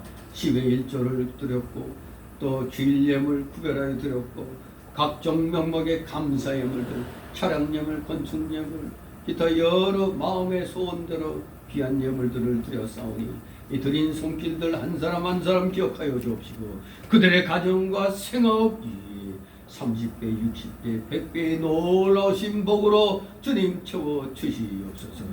혹시라도 물질로 고통당하고 있는 우리 성도들 있습니까? 속히 그 어려움을 이겨내고 믿음으로 온전히 이겨내어 하늘나라 창고를 마음껏 열고 주의 영광을 위하여 물질을 마음껏 사용할 수 있는 진정한 물질의 실력자, 믿음의 실력자 다 되게 하여 주시옵소서. 드려진 예물 몸된 교회를 위하여 잘 사용되도록 늘 은혜로 충만케 하여 주시옵소서. 예수 그리스도의 이름으로 감사드리며 기도드리옵나이다. 아멘.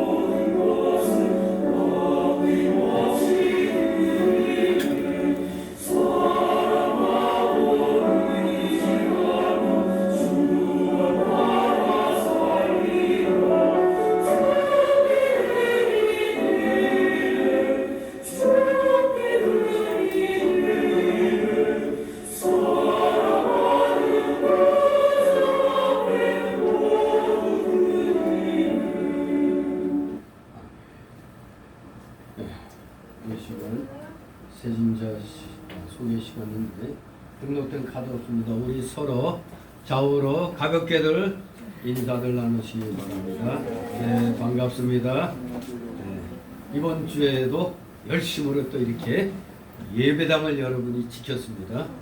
예배당을 지켜나가야 됩니다. 절대 어떠한 그 미혹에도 넘어가서는 아니 되겠습니다. 교회가 폐쇄되면 폐쇄된 대로 또 폐쇄 풀릴 때까지 또 딴 데서 또 예배 드리면 되는 거예요. 두려워하지 말 열심히 하나님 앞에 나오시기 바랍니다. 비 오는 거예요? 소나기? 네. 광고 말씀입니다.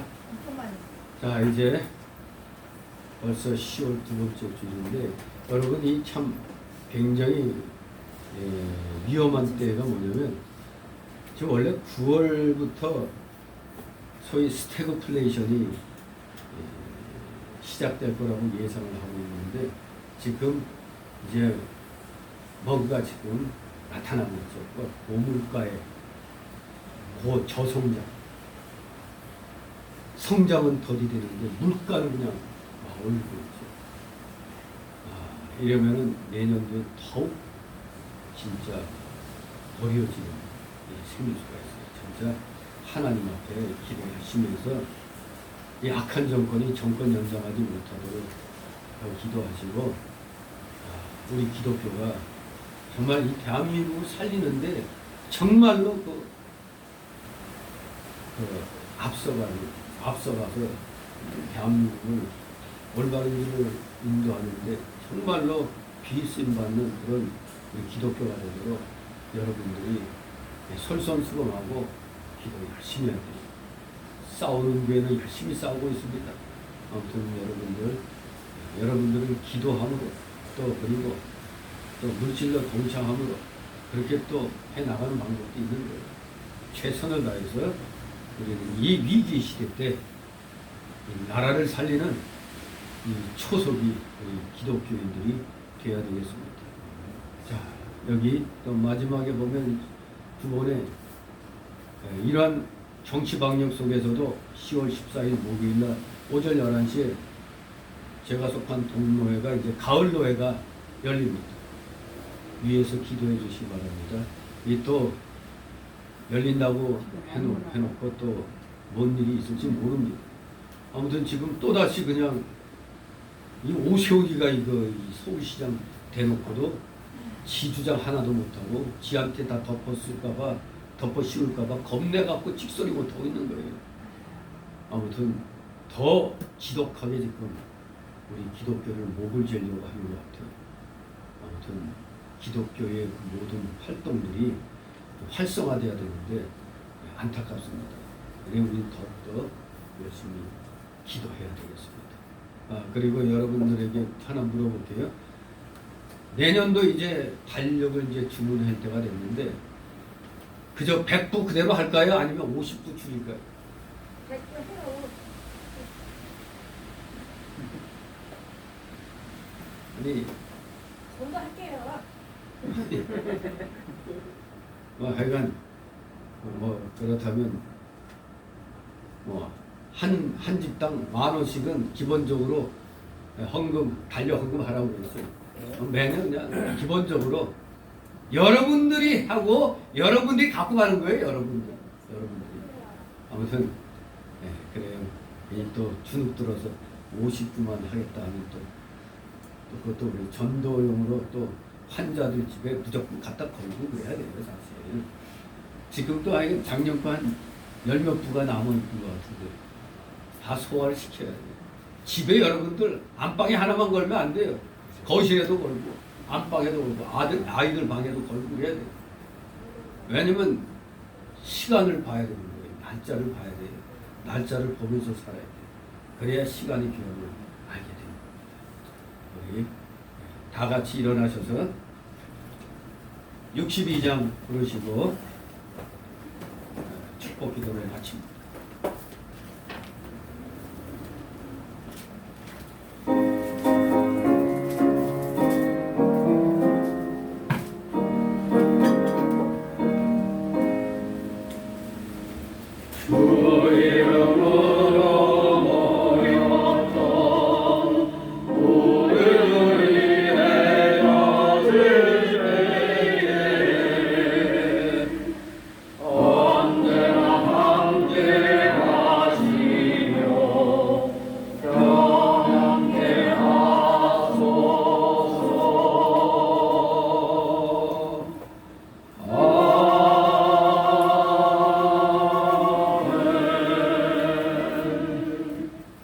영원한 지옥 사망 형벌로부터 영생 복락의 묵은 천국으로 우리를 구원하여 주신 우리 구주 예수 그리스도의 크신 은혜와 하나님 아버지의 극진하신 사랑하심과 성령님의 감동 감화교통 충만 내주 역사하심이 여기 머리 숙인 모든 머리들 위에 각 가정 위에 하는 생업 위에 학업 위에 이 나라 이 민족 위에 이 나라 모든 교회들 위에 이제부터 영원토록 함께 있을지어다. 아멘.